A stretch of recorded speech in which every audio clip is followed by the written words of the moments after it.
এই Donald Trump আমেরিকার president কখন কি বলে ঠিক ঠিকানা নাই। আজ একটা কথা বলে তো 2 দিন পরে ভিন্ন কথা। অর্থাৎ এত কথার মধ্যে কোনটা যে সত্য আর কোনটা যে মিথ্যা এটাই বুঝে ওঠা অনেক সময় কঠিন হয়ে দাঁড়ায়। তো ঘটনা কি? এই ঘটনা হচ্ছে হঠাৎ করে এই সম্প্রতি ডোনাল্ড ট্রাম্প একটা বক্তব্য দিয়েছে, যেটা অবশ্যই আবার যে ভারতের জন্য খুবই উপাদেয় খবর, এতে কিন্তু কোনো সন্দেহ নেই। এবং এই খবরটা কিন্তু এই যে ভারতের আনন্দবাজার পত্রিকায় প্রচার করেছে, এরাই প্রচার করেছে। এখন ডোনাল্ড ট্রাম্প কোথায় কথা বলছে কে জানে, বাট খবরটা হলো ডোনাল্ড ট্রাম্প বলছে যে আমি না থাকলে মরেই যেতেন পাকিস্তানের প্রধানমন্ত্রী। বলে কি, তাই নাকি? তারপরে কি বলছে যে সিঁদুর অভিযান প্রসঙ্গে এবার ঘুরিয়ে শাহবাজদেরই খোঁচা ট্রাম্পের, তাই নাকি?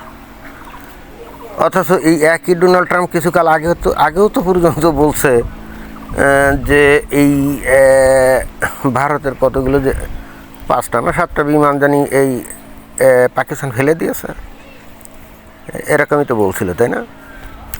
এবং এই কথা যে তখন বলছিল এটাও কিন্তু বোঝা যায় উদ্দেশ্যটা কী ছিল। ডোনাল্ড ট্রাম্প নিশ্চিত না হলেও হয়তো তারা যে কেউ হয়তো বলছে যেটা বলেন, এবং এটা বলার মূল উদ্দেশ্য ছিল যে ওই যে ডোনাল্ড ট্রাম্প যখন ক্ষমতা আসছিল তার কয়েকদিন পর এই নরেন্দ্র মোদী যে আমেরিকাতে গেছিল না ই উপলক্ষে ওই জাতিসংঘের সাধারণ পরিষদে যোগদান করার জন্যে। তো তখন তো ডোনাল্ড ট্রাম্প ভাবছিল এইবার ভারতের মার্কেটে তারা তাদের অস্ত্র রপ্তানি করবে, এবং ধাম করে প্রস্তাব দিল যে F-35 যে স্টিলথ বিমান ফাইটার এগুলো তারা রপ্তানি করবে। এটা কিন্তু খুব সিগনিফিক্যান্ট একটা বক্তব্য ছিল, কারণ আমেরিকা কিন্তু যাত্রার কাছে এই স্টিলথ ফাইটার বিক্রি করে না। এমনকি যে তুরস্কও কিন্তু এই স্টিলথ ফাইটারের একটা অন্যতম কাস্টমার ছিল এক সময়, এবং অনেকগুলো বিক্রি করবে বলে এরকম একটা চুক্তিও ছিল। But in the mean time তুরস্ক কী করেছে, রাশিয়া থেকে ওই যে S-400 এয়ার ডিফেন্স সিস্টেম কেনাতে অতঃপর এই তুরস্কের কাছে কিন্তু ওই বিমান আর বিক্রি করেনি। এবং নট অনলি দ্যাট, পৃথিবীর যে কোনো দেশ টাকা থাকলেই যে আমেরিকার কাছে গিয়ে বলবে যে আমাকে খান দাও, F-35 দাও, আমেরিকা কিন্তু তা বিক্রি করবে না। হায়ার অ্যাজ ভারত কিন্তু এই বিমান আমেরিকার কাছ থেকে কিনতেও চায় নাই, একেবারে কিনতেও চায় নাই। বাট তারপরেও ভারতের কাছে বিক্রি করার জন্যে ডোনাল্ড ট্রাম্প এই কথা বলছিল যে তাদের 5-7 খান বিমান ফেলে দিয়েছে ওই পাকিস্তান। এ কথা কেন বলছিল? উদ্দেশ্য হলো যে ওই তোমরা যে ওই রাশিয়া থেকে সুখোই 30 বা 35 বা 27 ইত্যাদি বিমান যেগুলো ব্যবহার করো, এবং নতুন করে এই যে ওই ফ্রান্সের কাছ থেকে যে রাফাল বিমান আনছো, এগুলো দিয়ে তোমরা পারবা না। কারণ পাকিস্তানের হাতে মার্কিন F-16 জঙ্গি বিমান, এবং এই F-16 জঙ্গি বিমান একসময় কিন্তু খুবই সাড়া ফেলে দিয়েছিল।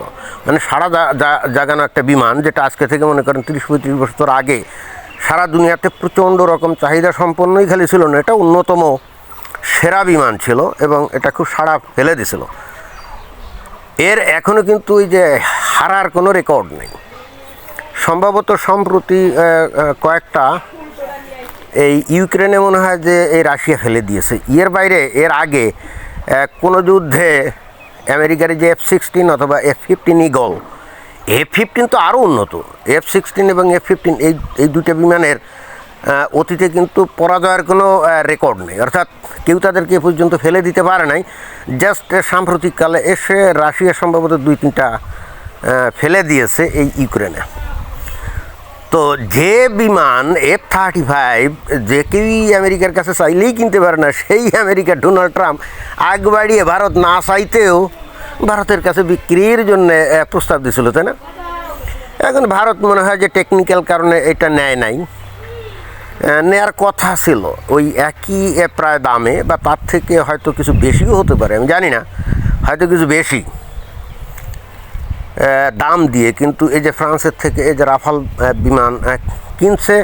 তবে কিছু দাম বেশি দিচ্ছে, তার কারণও মনে হয় যে ওই রাফাল কোম্পানি অর্থাৎ ফ্রান্স, তারা মনে হয় যে ভারতকে সুযোগ দিয়েছে যে ভারত বেশ কিছু জিনিস, যন্ত্রাংশ বা বডি ইত্যাদি বা আর অন্যান্য কিছু মানে পার্টসপাতি এই ভারত নিজেরাই প্রোডাকশন করতে পারবে এবং তারপরে সেগুলো দিয়ে তারা এই বিমান অ্যাসেম্বলিং করতে পারবে।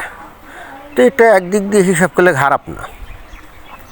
ভারতেরও তো ওই জঙ্গি বিমান তৈরির অভিজ্ঞতার দরকার আছে, তাই না? তাদের যে তেজাস হাল বা তেজাস, হ্যাঁ তেজাসই তো, এই বিমান যে তারা তৈরি করছে এখনও যুদ্ধক্ষেত্রে উপযোগী হয়েছে মনে তো হয় না।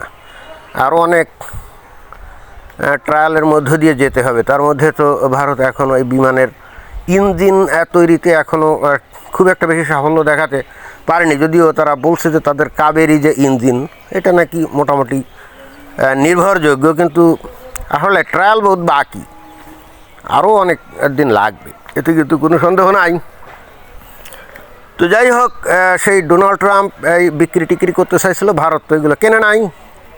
এবং তখন মনে হয় ক্ষিপ্ত হয়ে যে পরবর্তীতে যখন ভারত যে পাকিস্তানের সিন্দুর অপারেশন সিন্দুর চালালো, তো ভারতের পক্ষ থেকে তো বলা হলো যে ওদের কোন কোন জায়গায় মানে উড়িয়ে দেওয়া হয়েছে, বিশেষ করে যে জঙ্গিদের ঘাঁটিমাটি সেখানে একেবারে নিখুঁত নিশানায় তাদের যে স্কাল্প মিসাইল, হ্যামার মিসাইল, তারপরে স্পাইস বম্ব এইগুলা, এবং একই সঙ্গে সেই বিখ্যাত ভারতের ব্রাহ্মস, তাই না, সুপারসনিক গতির যে ক্রুইজ মিসাইল, এগুলো দিয়ে নিখুঁত লক্ষ্যভেদ করছিল। এবং যে কারণে কিন্তু বস্তুত পাকিস্তানের সাধারণ মানুষ মারা যায় নাই। ভারতের বিমান বাহিনী অবশ্যই খুব সূক্ষ্মভাবে এই কাজটা করেছিল এবং অত্যন্ত কনফিডেন্সিয়ালি করেছিল, কারণ সাধারণ মানুষ মারা গেলে তো গ্যাঞ্জাম লেগে যেত। তখন কিন্তু ভারত পাকিস্তানের মধ্যে একটা সর্বাত্মক যুদ্ধ লেগে যাওয়ার সম্ভাবনা ছিল। এখন নিখুঁত নিশানায় যদি আঘাত করা হয় নির্দিষ্ট লক্ষ্যবস্তুতে, এবং সেইটা যদি সাধারণ মানুষের বাইরে হয়, তাহলে তো সর্বাত্মক যুদ্ধ বাঁধার খুব একটা সম্ভাবনা থাকে না। তো প্রথম দিকে যাই হোক, ভারতের বিরুদ্ধে অনেক উল্টাপাল্টা বলছিল এই যে ডোনাল্ড ট্রাম্প, এবং খালি বলছিলই না, আরও অনেক ট্যারিফ বাড়িয়ে দিয়েছিল, তাই না? 500% একবার তো বলছিল, আমার মনে আছে। এখন অবশ্য মনে হয় কমিয়ে কত 18% করছে। ওকে, যখন ভারতের সাথে সম্পর্ক পুরো স্বাভাবিক হয়ে গেল, মাঝখানে তো প্রচণ্ড রকমভাবে একটা সাপ আর বেজির সম্পর্ক হয়েছিল, তাই না? যখন স্বাভাবিক হয়ে গেল, এখন ডোনাল্ড ট্রাম্প চিন্তা করছে ভারতকে একটু খুশি করা দরকার, এবং এই জন্যে বলছে যে আমি না থাকলে এ শাহবাজ শরীফ মারাই পড়ত। তবে বোধহয় একটু অতিরঞ্জিতভাবে বলছে। ভারত অবশ্যই তাদের মিসাইলের লক্ষ্য ওই শাহবাজ শরীফের বাসভবন বা যে বাংকারে লুকাইছিল সেটা ছিল না, এটা হওয়ার কথাও না। শাহবাজ শরীফ সেত্রা মারতে যাবে কোন দুঃখে? আর যদি তাই হতো তাহলে দুই দেশের মধ্যে পারমাণবিক যুদ্ধ শুরু হয়ে যেত না। ভারতের নেতৃত্ব কি এত পাগল নাকি? মোটেও না। তবে ডোনাল্ড ট্রাম্পের কথাকে অনেক ক্ষেত্রে মানে বিশ্বাস করা খুব কঠিন, কখন কি বলে কথার কোনো ঠিক নাই। ধন্যবাদ।